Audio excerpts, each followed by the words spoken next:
Real quick before we get started, I want to tell you about the Build Something Weekly newsletter. It is weekly, it is free, and you will get tips, tricks, and tools delivered directly to your mailbox. I will recap the current week's episode and all of the takeaways. I'll give you a top story, content I wrote, and then some recommendation that I've been using that I think you should check out.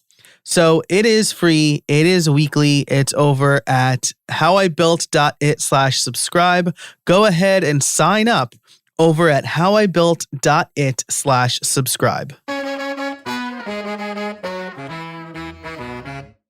Hey, everybody, and welcome to episode 219 of How I Built It, the podcast that offers actionable tech tips for small business owners. That's a relatively new tagline I'm trying. I used to be the podcast that asked, how did you build that? But we're expanding beyond that, and I'm really excited about that. So first, before we get into it, I want to thank our sponsors, Text Expander, Restrict Content Pro, and the events calendar. You'll be hearing about them later in the show. But first, I want to bring on Bet Hannon. Bet Hannon is the CEO of Bet Hannon Business Websites, and we are going to be talking about their website accessibility sampling audit. In an earlier episode, I spoke to Amber Hines about accessibility in general, their tool, the Accessibility Checker. Now we're going to learn how an agency actually goes about doing an audit and helping their clients not get sued and have a more accessible website. So, Bet, how are you today? Oh, great. Glad to be here. Thanks for coming on the show. For those of you who are not Build Something Club members, Bet and I had a fantastic pre-show conversation about craft beer. So if you are interested in that, you should become a Build Something Club member over at buildsomething.club. But for now, Bet, before we get into the nitty-gritty, why don't you tell us a little bit about who you are and what you do? Great. So I run an agency that's focused on WordPress.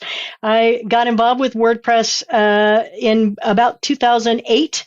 After I had worked for 15 or so years in nonprofit management and doing some techie geeky things for the organizations that I served, but my position got downsized in that financial crisis and kind of stumbled into starting to do a little freelancing and then develop that into an agency, and been loving it. I love problem solving for people. Every project's like a little puzzle to solve. So. Yes, absolutely. That's it. That is what I also enjoyed about when I was doing the full-time freelance website making thing. That was always my favorite part. I wrote a plugin recently, the first one in a while, and I was like, man, I miss this. So I'll have to make it a habit of coding regularly. You lose it too. Like it's I guess it's kind of like riding a bike, but man, things it's change. Kind of. I'm missing more. I'm doing less and less of that myself, as I'm running the agency. But it is nice to get in. What I miss is diving in and doing Gravity Forms customizations. Nice. So, well, not nice that you miss it, but nice that you would do it. Yeah. I always liked customizing Gravity Forms. So you got into WordPress in 2008. This is your second recession, we'll say. As we record this, there's still a global pandemic. We actually have been doing okay. I was kind of worried for a bit, but a lot of folks really just figuring out they need websites, or they need to revamp their websites, or they need to repurpose their websites. So we've been doing okay. So. That's great. That's interesting. I had a conversation with Brad Morrison back in May 2020.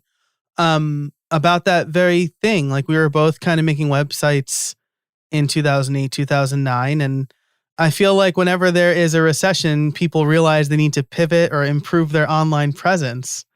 Especially true with this current one because. Right. Yeah. Right. Getting figuring out how to get information out there about when they're going to be open or how they're going to do curbside pickup or all of that stuff. I am kind of notoriously bad for giving unsolicited feedback about websites. So when I go to the local restaurant and I've looked up their thing and I go, hey, your colors here are not accessible and this is terrible on mobile. And so anyway. Yeah, that's, man, I would do the same thing where I'm like, this should really be like that however, the Yeah. PDF doesn't download or whatever, your website's Last not week I went to searchable. the dentist. I paid the dentist bill from a couple months ago, but there's no way to pay it online. I had to call and give them my phone, do it over the phone. So when I went in, I said, you should really not be taking those numbers over the phone. You should be it's easy to make a payment form. Yeah. Call me. Yes. Yeah, exactly. Let me know. I'm always incensed when you can't pay for something online or whatever. But in any case, Yeah. so you have a WordPress agency now. Mhm. You focus. So would you say that your main focus is accessibility, or it's just something you bake into every website? Well, it's something we bake into every website. So we got started with accessibility almost 4 years ago now. We had a client where we were doing administrative maintenance on their site, and they are they're still our client. They are a big water district in California, an agricultural water district in California. And because of the way they're connected to the state of California, they became aware that they were going to have some accessibility requirements, and they asked about what needed to happen. We said, we could refer you to somebody. And they said, well, we want to work with you and let's all learn this together.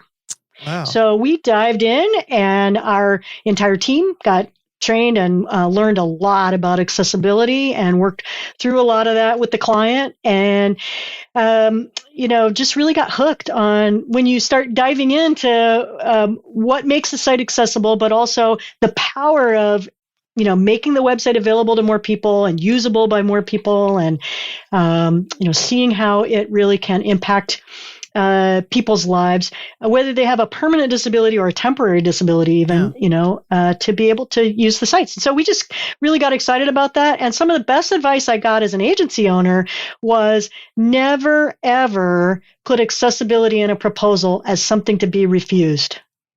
That you should never put yourself in the position of allowing the client to throw people with disabilities under the bus in terms of bringing down the cost. That for me, it's staking our reputation as an agency on everything we do has accessibility baked in. And I truly believe that accessibility is going to be what mobile responsive used to be 5 to 10 years ago, right? And so in another 5 to 10 years, everybody will be doing accessible websites, and it'll just be what every self-respecting developer does. And so we're just kind of on the early curve for that. Yeah, I love that. When you said that, it reminded me a lot of responsive web design, right? Because that was like something that I felt I got in on early. I saw Ethan Marcotte talk about it super early, and I put it in my proposal as like, do you want a responsive website? And then I was like, why am I even asking? And like, it's just going to be part of it. It'll be part of the cost. And if they want to buy a cheap website from someone else, they can. Yeah. And quite frankly, more often than not, when I talk to clients and I say, look, this is part of what we do and we bake it into every one. And, there are some legal requirements that you may or may not have. And you need to do this. And they're like, oh, yeah, thanks. I hadn't even thought about that yet. Right. So they're usually grateful for having it. The topic being brought up. So. Absolutely. I mean, it's our job, right, to advocate on behalf of our clients and inform them, right? When I go to a pizza shop, the pizza shop shouldn't expect that I know how to make the perfect pizza. I shouldn't expect that they know how to make a website. Right. Well, that's kind of what we do as freelancers and agencies, right? The client comes to us and they may say, I want this, this 1 inch of website, right? And we start looking at their business. Our job is to kind of take a consultative approach and to say, if you did this if you added this on, this would really impact your business in a positive way. You could really grow your business by adding this thing on, or tell me about how you do this sales process. Oh, we can help automate that for you. So that you're taking more of a consultative approach to helping people understand what they might need that they don't yet know that they need. This episode is brought to you by Restrict Content Pro. If you need a fast, easy way to set up a membership site for yourself or your clients, look no further than the Restrict Content Pro WordPress plugin. Easily create premium content for members using your favorite payment gateway, manage members, send member-only emails, and more. You can create any number of subscription packages, including free levels and free trials. But that's not all. Their extensive add-ons library allows you to do even more, like drip out content, connect with any number of CRMs and newsletter tools, including ConvertKit and MailChimp, and integrate with other WordPress plugins like bbPress. Since the Build Something Club rolled out earlier this year, you can bet it's using Restrict Content Pro, and I have used all of the things mentioned here in this ad read. I have created free levels. I've created coupons. I use ConvertKit, and I'm using it with bbPress for the forums. I'm a big fan of the team, and I know they do fantastic work. The plugin has worked extremely well for me, and I was able to get memberships up and running very quickly. Right now, they are offering a rare discount for How I Built It listeners only. 20% off your purchase when you use RCP How I Built It at checkout. That's RCP How I Built It, all one word. If you want to learn more about Restrict Content Pro and start making money with your own membership site, head on over to howibuilt.it/RCP. That's howibuilt.it/RCP. Thanks to Restrict Content Pro for supporting the show. And now let's get back to it. So you mentioned that your team got trained. What was that like? Is there a certification process for accessibility?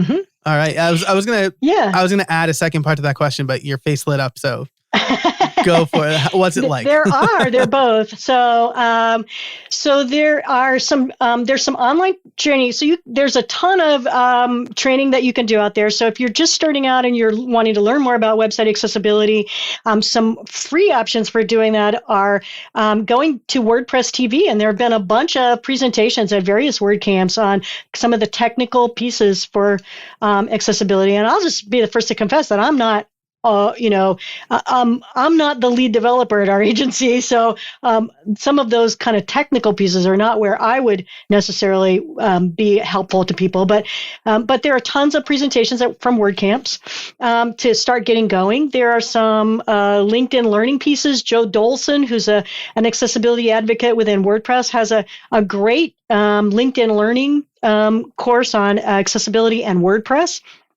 Very helpful. And then we had our folks do DQ, so DEQUE, DQ.com, and they do services around accessibility, but they also have some learning pieces, and you can do you can buy basically a membership for a year to do their self-paced online learning pieces. So we have everybody in our group do their base level, which is just awareness about disabilities and how different what different accommodations are. So just kind of educating our team about what those are. And then our lead developer has been doing more advanced pieces in preparation for taking a certification exam. So there's the International Association of Accessibility Professionals, and they actually have some certification pieces, and those are several levels, in fact, and those are kind of where our folks are going. But in addition, we had so as you may or may not have guessed, right? One of the ways that you would test a website for accessibility might be to use yourself a screen reader. So screen readers are what people who have visual impairments might want to use, and it reads out loud things that are on the web page.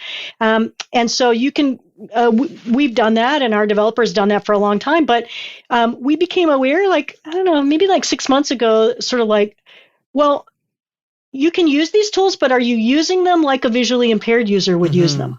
Right. And so I did a little networking and found the consultant and agency that is the Oregon Federation for the Blind refers people to. So if I experienced blindness and I needed to get at training, my state would send me to this guy to learn how to use a screen reader, and we sent her to do training with him, our lead developer, and that was amazing because we hadn't known for sure, but sure enough, people who are blind and visually impaired use screen readers differently than maybe we had anticipated. And so that then helps us be better at testing what we're doing and how we're building things out. So. Wow, that's really interesting. And I'll mention one more resource that I read, because there's a chapter in my book on accessibility. But I read Accessibility for Everyone. It's in a book apart book by Sarah. Oh my gosh, her last name is escaping me right now. I'm very sorry, Sarah. Oh no, it's not even Sarah. It's Laura Kalbag. Laura Kalbag. That's right. Sorry. But the book is fantastic. I will link that and everything that Beth just mentioned in the show notes over at howibuilt.it/219. Your mention of using a screen reader is very interesting because for my book, there's a video component where I tried using one in order to show my readers how to use it to test. And honestly, it's just I've had never used one before, so I don't think it was the most effective demo. But that leads me to ask another question, which is, there must be resources in general for testing accessibility with a target audience, right? So, for example, I have transcripts for this podcast. I suspect that there's a way for those who forgive me, I don't know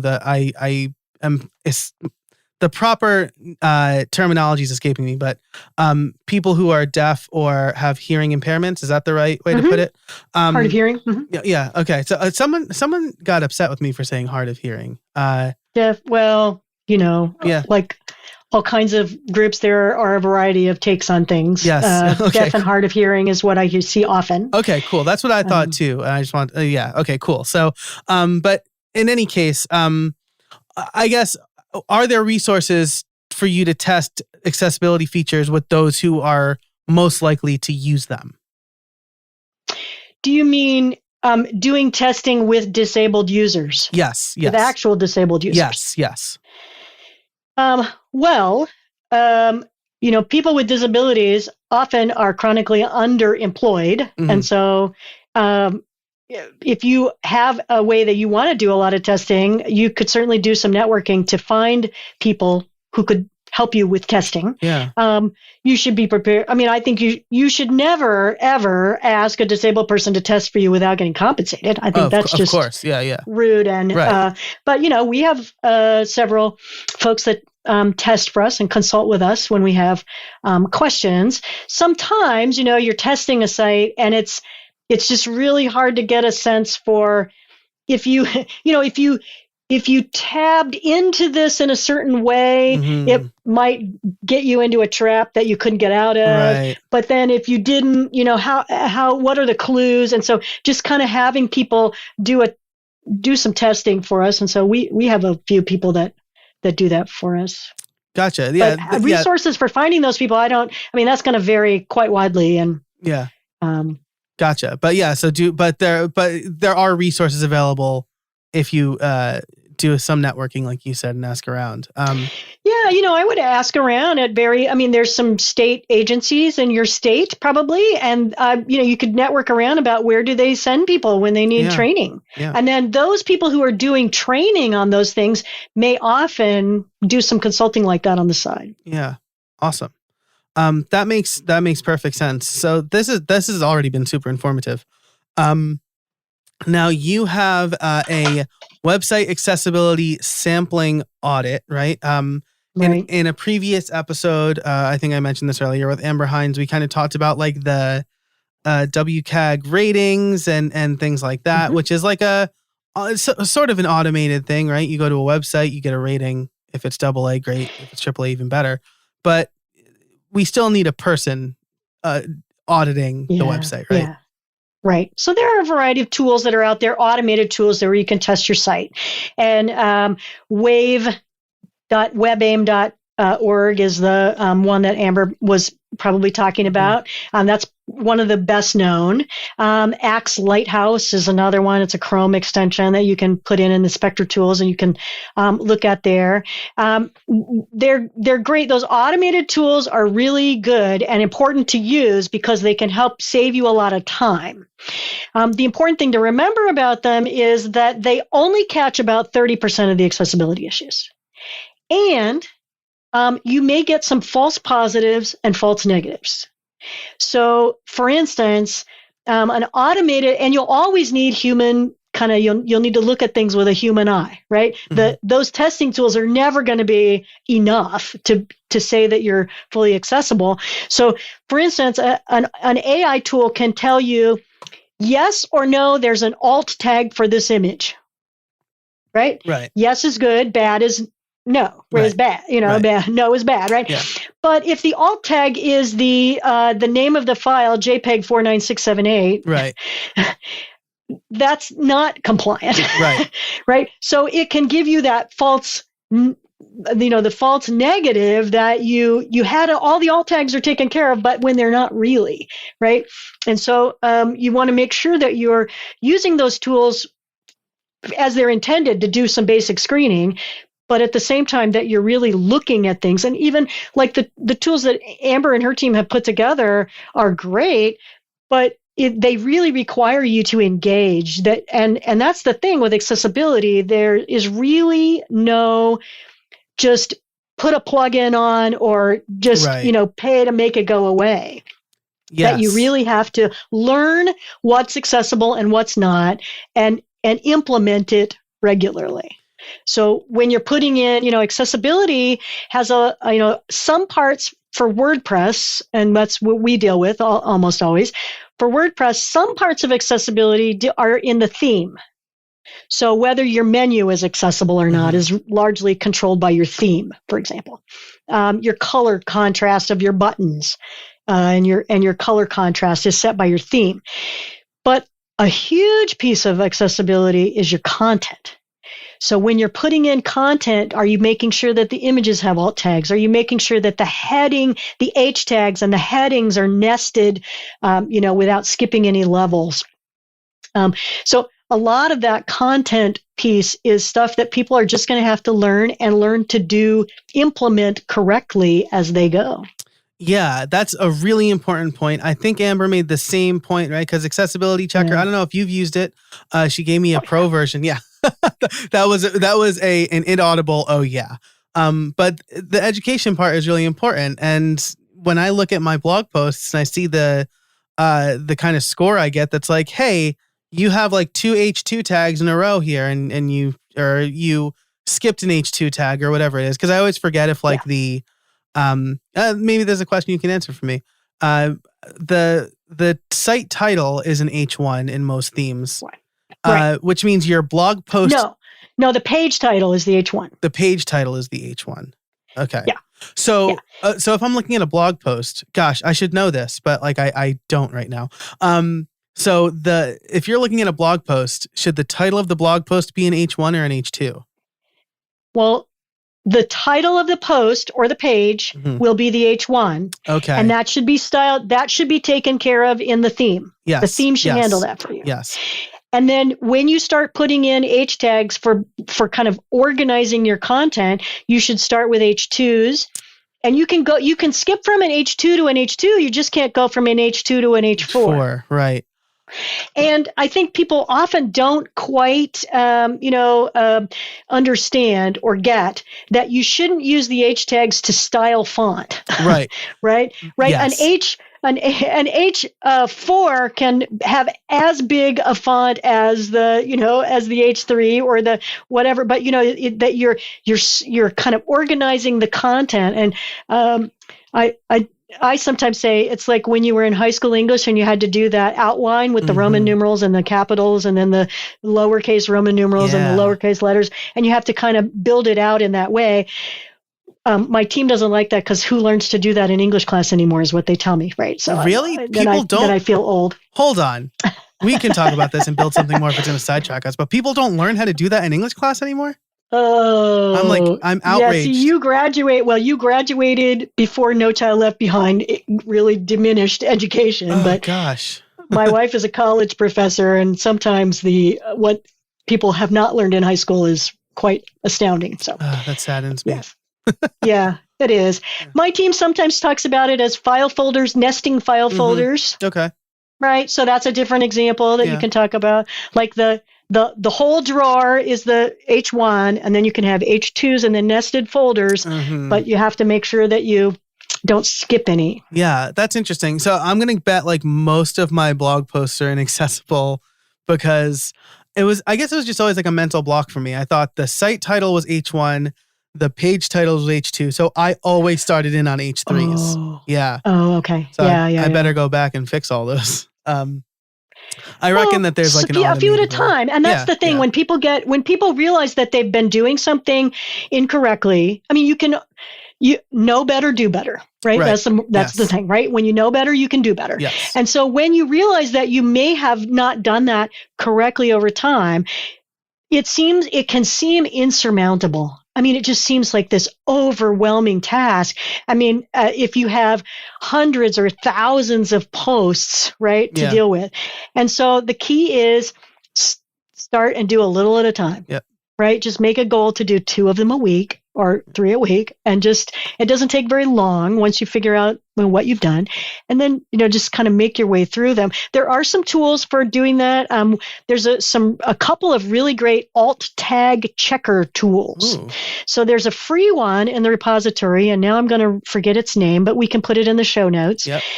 That basically, when you install the plugin, it'll show you all the images in your media library and show you which ones are missing alt tags. Oh, great. Now, then you still need to go back and fix them. Sure. And then there's a paid tool, and it costs like $200 a year, and I don't remember the name of it either. I will get it in the show notes.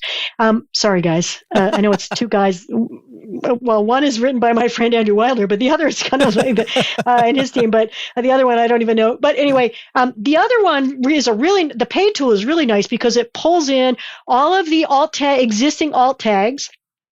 It will use AI to try and generate an alt tag based on what's there. You still have to go, like Amber, you still have to go in and kind of like say, oh, that's not quite right. Let me actually fill this out. But it gives you that help, that start.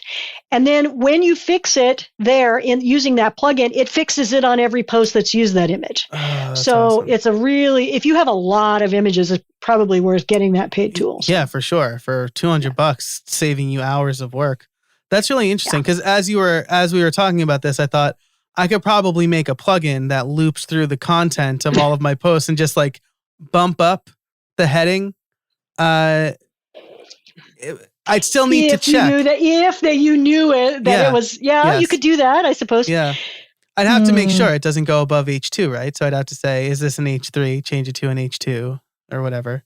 It would have to be smarter than just looping. If you knew you were consistently making the error, right? That's the problem, right? For me personally, I'm confident I consistently make that error. Because you know why I'm confident? Because every time I write in Ulysses, which is a fantastic writing app. It's Markdown and it exports directly to WordPress. Yeah. And I always start with an H2 for the document title, and it bothers me. And then I do H3 for all subsequent headings. Oh, yeah. So I know for a fact if you start fixing that, you could do that. Yeah. You might be able to do that. I got into doing more database query stuff. A couple of years ago, we had a really large site with a ton of stuff and very active site. And we were going to be doing a new theme for them. And there's always that problem where you have the active site where there's WooCommerce or an active blog or whatever. And then like you've got to pull that back together. So I was experimenting with a plugin that purportedly was going to merge in the changes from the production site. And in the testing, it looked all great. But during the time we had it in development, it got stuck in some kind of a loop with Gravity Forms entries. And I had 15 million with an M additional extraneous entries that I just had to start learning how to write queries to get stuff out because it was so huge. I couldn't even get it to load. And jeez, that's horrifying. Yeah. There was a plugin a few years back that I guess was not viable market-wise. It was MergeBot by Delicious Brains. Right. By the time I was looking at this, they'd already pulled that off. Oh, man. And this was another one, yeah. but it's a difficult problem. Yeah, I mean, it's not an easy problem to solve. I get that. So that's anyway, why I learned how to do a little bit of SQL. very nice, very nice. Yeah. Well, yeah, we can talk about that and build something more because I have some fun stories. This episode is brought to you by Text Expander. In our fast-paced world, things change constantly, and errors in messaging often have significant consequences. With Text Expander, you can save time by converting any text you type into a keyboard shortcut called a snippet. Say goodbye to repetitive text entry, spelling, and message errors, and trying to remember the right thing to say. When you use Text Expander, you can say the right thing in just a few keystrokes. Text Expander lets you make new approved messaging available to every team member instantly with just a few keystrokes, ensuring your team remains consistent, current, and accurate. Text Expander can also be used in any platform, any app, and anywhere you type. So take back your time and increase your productivity. But that's not all it does. With its advanced snippets, you can create fill-ins, pop-up fields, and more. You can even use JavaScript or AppleScript. I can type out full instructions for my podcast editor, hi Joel, in just a few keystrokes. Another one of my favorite and most used snippets is PPT. This will take whatever text I have on my clipboard and convert it into plain text. No more fighting formatting if I'm copying from Word or any place else. Last month, I saved over 2 hours in typing alone. That doesn't even take into the account the time I saved by not having to search for the right link, text, address, or number. You have no idea how many times I want to type out a link to a blog post or an affiliate link and I can't remember it and then I have to go searching for it. That generally takes minutes, but since I have a Text Expander snippet, it takes seconds. Text Expander is available on macOS, Windows, Chrome, iPhone, and iPad. I've been using it a lot more on my iPhone lately because I've been working from my iPhone more because there are days when I'm just not in front of my computer right now. If you've been curious about trying Text Expander or simple automation in general, now's the time. Listeners can get 20% off their first year. Just visit textexpander.com/podcast and let them know that I sent you. Thanks so much to Text Expander for sponsoring the show, and now let's get back to it. We haven't even talked about the service yet, the website Accessibility Sampling Audit. Tell us how that works, how you put it together, why you put it together, all that fun stuff. So you might want an accessibility audit of your site to help you know what things are wrong. Like you have been doing some of these things to try and fix things, but there may be still things that you're not sure are problems yet. And it is difficult with accessibility to know. It's kind of like SEO, knowing where you're kind of moving toward. It's a moving target or it's kind of fuzzy sometimes. So getting an audit is a great thing to do. Traditionally, an accessibility audit would look at every single page in detail and give you a detailed report of every single page of your website. And as you might imagine, that's a labor-intensive thing because that's a lot of work. And so even if you have a moderate-sized site, it could run you into tens of thousands of dollars. And so what we discovered is that by and large, if you have problems with accessibility on your site, you can catch a lot of those with a sample of your content. So we developed an audit that was taking a sample of your content, and then you as the site owner can get this report, and then you have to extrapolate from there. If on your site audit we note that you have images without alt tags, you probably have a lot more than those than on the pages we looked at. And we try to work with folks to do around 25 URLs or so. Even sites that are really big blogs with thousands of posts, you really don't need more than about 3 or 4 posts to do that, unless you have a blog with a variety of authors. So we try to tell people, try to get all of your page templates represented, try and get a good kind of representative sample of content through time.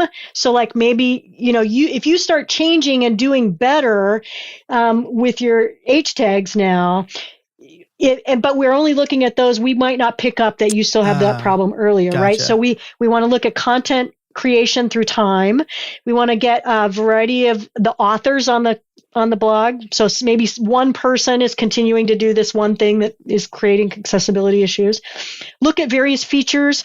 If you're doing a WooCommerce site or some other e-commerce site, you want to look at the checkout process. Mm-hmm. You want to look at, if it's a membership site, looking at the process for doing that. And just try to work with them to come up with around 25 URLs to look at. That's in terms great. Of doing that. And then we produce a big, a report. Often the reports are more than 15 pages.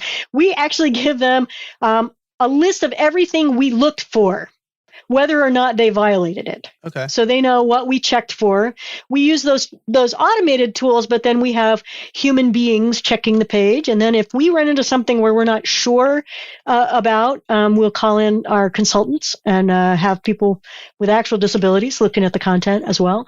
And then we do include an hour of consultation time at the end. So then you can jump into a Zoom call. We can explain it to you. We can demo problems for you, show you why it's a problem. And some people find that really helpful. If you want, you can bring your, we don't need to do the remediation, but if you have a regular developer you work with, you can bring them on the call and we can make it more of a technical call about how they might need to fix that or what they might want to do to fix a problem. So that's great. That actually, that sounds a lot like when Gutenberg first rolled out, I created a course and I basically said how to audit your website to see if it's ready for Gutenberg, and very similar page templates. I said just pick a sampling of old and new posts, but content through time is a very nice, snappy way to put it. I know exactly what you're saying. And I think that's great. Authors, various features, things like that. And then the 1 hour consultation at the end. Patrick Garman came on the show a few weeks ago. They have a WooCommerce performance site audit. Also includes some consultation time.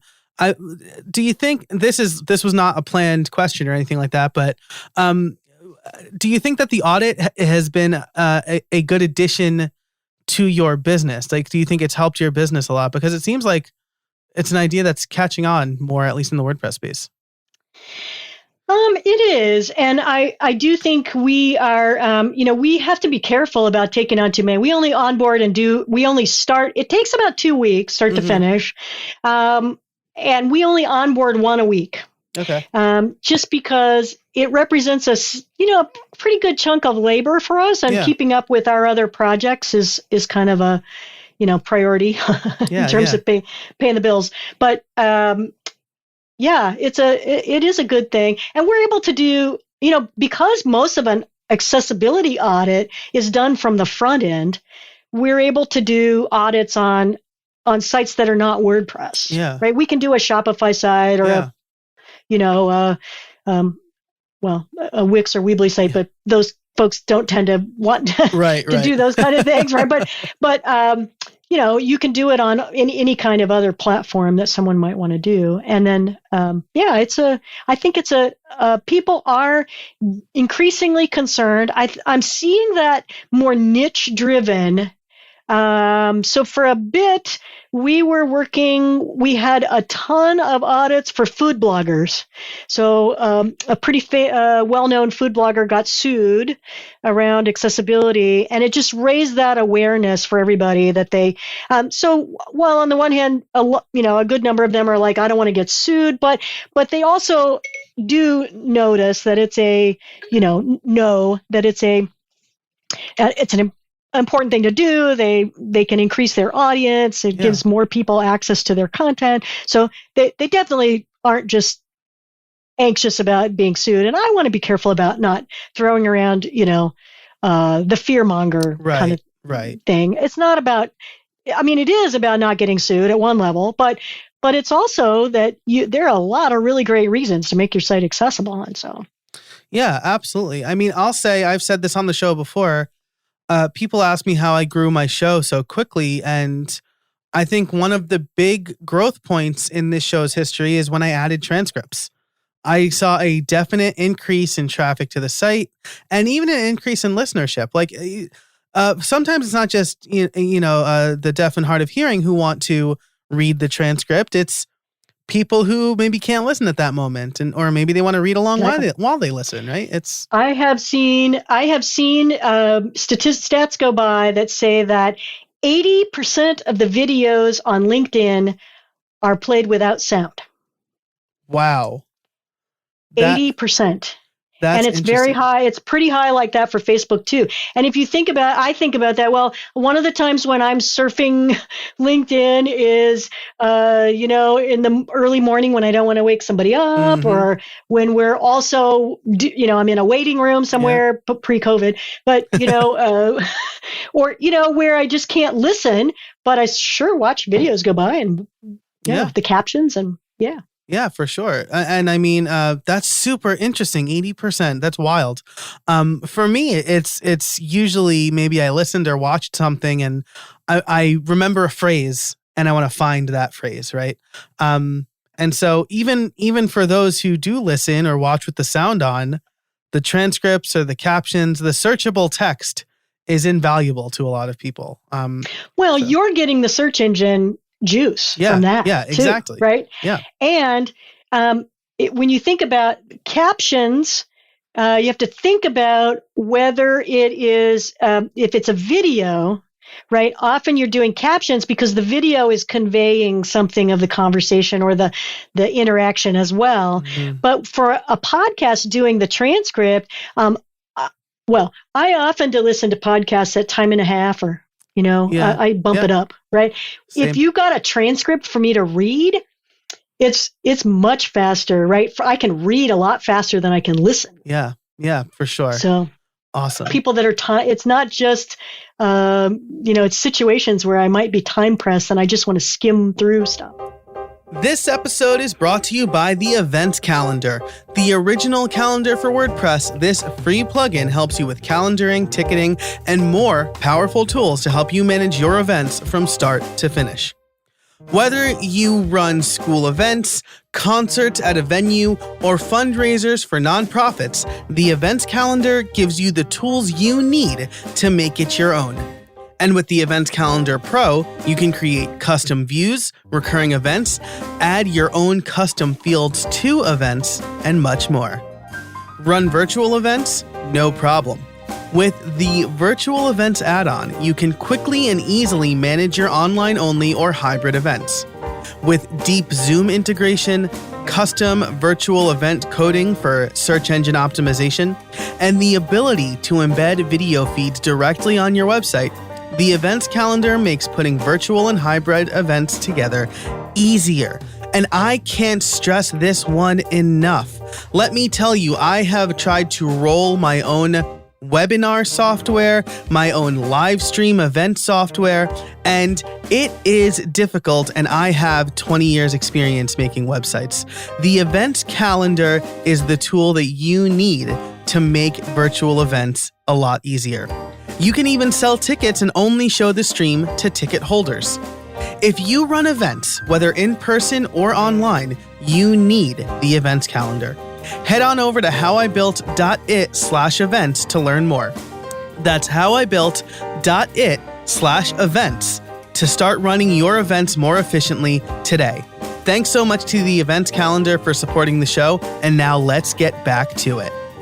I know some well-known big-time podcasters who have kind of poo-pooed transcripts because they don't feel the added cost is worth it. And I'm just like, it's, first of all, you're making more money than I am podcasting. Even if you don't use, like, Rev is expensive. My virtual assistant transcribes the videos I send her, so I know that she, like, understands the task at hand. And she transcribed a 30-minute video in like 3 hours. Worth it. Worth it to pay her that. It's cheaper than Rev. Right. There's some other services that are up and coming too, and I think we will see more and more of those. Yeah, I've been using Otter.ai. Any place that offers an educational discount, I'll grab it. I just heard about Otter today I was in a meeting this morning and somebody mentioned that one. How funny. I hadn't heard about them before. What's that called? That's called something. You hear about it once and you hear about it everywhere. Synchronicity. Oh man, it's I don't know. the something effect. I'll look it up for the post show. But anyway, we could talk tools all day. I mean, I guess that's helpful, right? It's an accessibility show, but yeah, Otter.ai and Descript both offer educational discounts. So if you have a .edu address, you can get it at like half price. So I'll just snag those, and I've been pretty happy with Otter. There's a few things, but it's AI transcription. So. Right. And I don't know if if it kind of produces a transcript, but I do know that I've been seeing going around that Zoom is giving they're giving like free on the fly closed captioning for meetings. Yes. But if that gets saved in a file, that would be, you should check that out. Yeah, absolutely. There's a way to turn that on in your account. Nice. Or for your person. But if it saves even if it's, live transcription stuff like that is often a little buggy, but right. At least you've got something to start with from there. Right. And then you can hire an editor to edit it, or have your virtual assistant read through and just spell check, and it's probably easier for them. So yeah, absolutely. Gosh, this has been super great. As we wrap up, if somebody wants to get started, maybe they have a website and they're not sure if it's accessible, what are some tips to get started? Well, the first would be, don't be tempted by the what are called the overlay plugins. So it's big business right now. Those overlay plugins have huge amounts of venture capital pouring in. So their ads are everywhere, and they want to suck you in with just buy our service and everything will be taken care of, and they don't. So don't get sucked in with that. And then just start, just start educating yourself about what needs to be there. I say the very base kinds of pieces are the things that we've already talked about in this podcast, your alt tags and your heading tags. And then just start trying to work your way through testing your site, getting your content squared away. But ask questions. There are tons of people out on Twitter and LinkedIn and other places that are willing to, if you have a question, willing to look at that and give you some, not free consulting, but point you in the direction of some resources. Awesome. Yeah.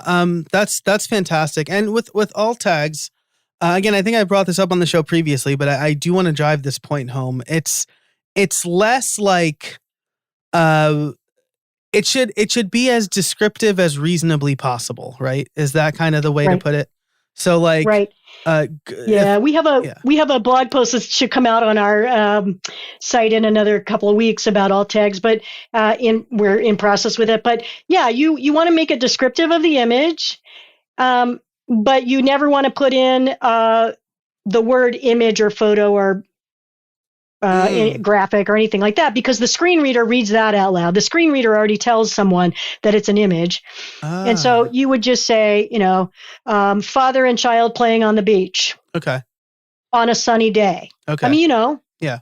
It shouldn't be too horribly long, but it should be, it can be, if it's a photo of a person, it can say, photo of Joe Casabona, an incredibly good-looking Italian man. Well, thank you. You're making. You can put that. You can put that in your. You can embellish your alt text. Yeah, there you go. People will probably picture like Fabio or something. Maybe Fabio is like they can look you up. Old timey reference. You need a newer, good-looking Italian man, but. Yeah. So that's interesting, right? So like, father and daughter on beach on a sunny day is good, but like maybe like. Father and daughter on beach, sunny day, with like red pail, and father's wearing like green swim trunks. Like that's too much, right? Too much detail. Okay. Too much detail, right? Yeah. Now, if you've got, the much harder thing to do is when, the thing you don't want to do is you don't want to put anything in a meme-like image with text on the top. Okay. People do that a lot. They just go to Canva and they'll, make a little meme thing to promote an event or to promote, whatever. And the thing is, when you do that, you need to make sure that you're providing alternatives for that. Yeah. So you can do it, But you just want to make sure that, so for instance, we have clients where they're doing a lot of event driven pieces. They might make that graphic, but then in the text of the post, they need to, so the alt text on the graphic can say graphic promoting this event, details in the post below. And then the person can skip into the content and get the details. Yeah, details in the post below. That's another thing that was mentioned, that I think Amber mentioned. Go ahead. The thing is, if you only put up that little Canva image that's kind of meme-like, Google can't see that text either. Right. So you're not getting any search engine juice off of that. Yeah, that's really interesting. But so you wouldn't necessarily want to have that exact text in the alt tag if it's also like the title of the post and mentioned in the post below. Is that accurate? Right. Okay. Right. It doesn't need it. It just becomes repetitive. Yeah. Okay. Right. Cool.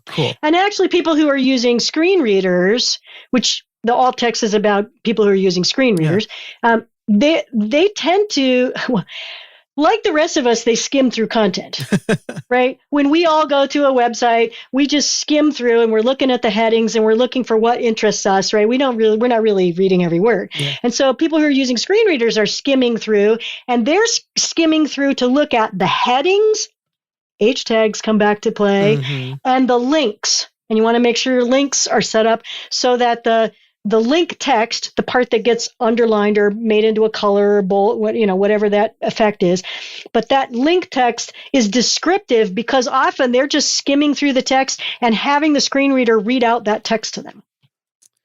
And so if all of your link texts say, click here, click here, click here, there's no context. They're gone. Wow. All right. Lots of click here really to learn more about accessibility. Yeah. Click here to do blah, blah, blah. Click here to download a blah, blah, blah. Yeah. Love that. Right. And then I guess the same with buttons, right? You don't just want to say like, click here. You want to say like, enroll today is usually what I put, but maybe I put enroll today in podcast liftoff or whatever. Right. I mean, yes, potentially. And then you remembering that buttons are really just links. Yeah. Text, really. Yep. Yeah. So if I have, this will be the last question before we wrap up. We've been talking forever. You said that before, though. I know. It's just such a great conversation. This is mostly for me, and I hope the listeners are getting something out of it. So with anchor tags, right, you can add a title text, right? What's the utility of the title text? Can I say like enroll in the clickable text and then have a title that has more context, or is that kind of like frowned upon? You're asking me more of a technical question now. I'm sure there's an answer, but I don't know it. All right. Well, that's a good answer too, because that means at least you weren't presented with some hard opinion on it, right? So I'll find something. You got to remember, I'm very rarely anymore in the content in that way. Yeah, I'll find a link for the show notes for that, because that's cool. Again, we didn't talk about that. It just came to my brain, and I wanted to ask. Before we wrap up, you gave us some great tips. Do you have any trade secrets for us? Oh, yeah. Just don't get hooked into those overlay things. They are, I really try not to say this very often but they're really kind of evil. They purport to fix all your problems, but they can only deal with the 30% that's AI. Right. They kind of make it sound like you won't get sued if you use them, but that's not really the case. And actually, we're seeing some cases where people are being targeted because they're using them. And the predatory lawsuit people know that they can't take care of everything. They're hooking people in a way that just feels kind of manipulative and not very, not a good heart behind that. Yeah, snake oil.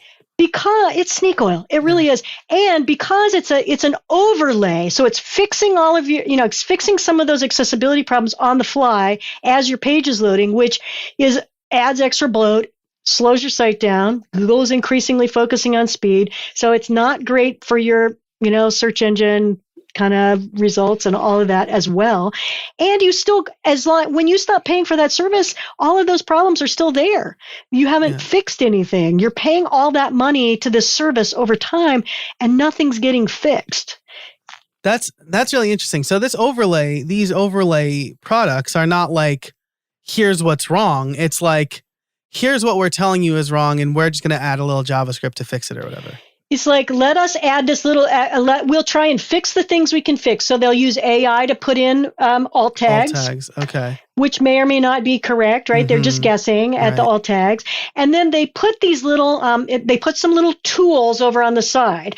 Well, if you are a person that has a tool, an accessibility tool that you use on the web, if you have a screen magnifier or you already use some kind of colorblind filter thing, you have tools that you already are familiar with, that you have installed, that you want to use. And so those little accessibility tools things, it's kind of like, look at me, I'm trying to be accessible is what it comes down to. Yep. And for people with disabilities, it's sort of like saying to them, hey, you know, the tool, you should leave the tools that you like and know all the shortcuts for to use my second rate thing that's going to because those tools conflict then. Right. They create a conflict. So you should leave the tools that you know and like and know all the shortcuts to, and use my special tool over here that I paid minimal bucks for. Right. It's almost like a virtue signal. Frustrating. Right? Yeah. It's a virtue signal, but it's like telling the person in the wheelchair and you got steps in front of your restaurant, you need to go around and use the ramp and come through the kitchen. Yeah. Jeez. It's really, it's really offensive, I think. Absolutely. And it just goes to show you, right? Because I get that people want to be concerned about accessibility, but take some time to think it through. And I mean, be concerned and then find an actual solution and not like some Band-Aid, right? That you bought at the dollar store. Exactly. Yeah. And so it just goes to that. Well, those services are not cheap either, you know, and that's the thing, right? Over time, you're paying a lot of money, but it's not really getting fixed. It's just a kind of a cover up that's going to go away when you stop paying. Yeah, absolutely. And it just goes to show you that the best way you can be accessible is to write good semantic HTML and know the best practices. Like that's just exactly awesome. Well, Beth, know better and do better. Yeah, know better and do better. I love it. Beth, this has been such a great hour we've been talking for. We may talk about other stuff and build something more. So be sure to catch our pre-show where we talk about craft beer, our post-show where we talk a little bit more over at buildsomething.club. Bet, if people want to learn more about you, and they should, where can they go to find you? You can find me on Twitter at bethannon.com, or bethannon is my Twitter handle. And then our website is bhmbizsites, bhmbizsites.com. Fantastic. I will link those and lots of stuff that we talked about. This is a tool-heavy episode, so it's going to be long show notes over at howibuilt.it/219. Bet, thanks so much for joining us today. I really appreciate it. It's been great. Thanks for having me. Awesome. Thanks to everybody listening. I really appreciate it. Thanks to our sponsors, Text Expander, Restrict Content Pro, and the events calendar.